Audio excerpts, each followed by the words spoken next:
আর এই দেখো বন্ধুরা, আমাদের হবু বর এখন ফেসিয়ালে মগ্ন হয়ে আছে, কালকে যাবে সেজে গুজে।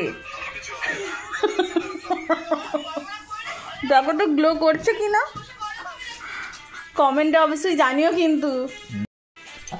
আর এই দেখো কে করছে, দেখো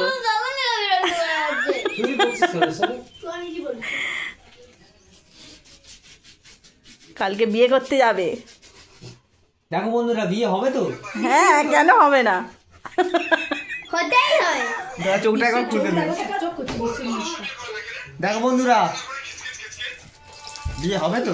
হ্যাঁ অবশ্যই হবে, কেন হবে না, আমরা আছি, আমরা দিয়েই ছাড়বো বিয়ে। তো দেখো বন্ধুরা, একটা দেওর আর একটা দেওরের বিয়েতে যাবে বলে ফেসিয়াল, আর দেখো ডিটেন কোনো ব্যাপার না, ছেড়ে দাও। ডিটেন করছে, দেখো তো চকচকে হবে, কোনো ব্যাপার না, পালিশ করছে বাংলা ভাষায়। ছেড়ে দাও, কোনো ব্যাপার না। দেখি তো কেমন গ্লো করতে হবে।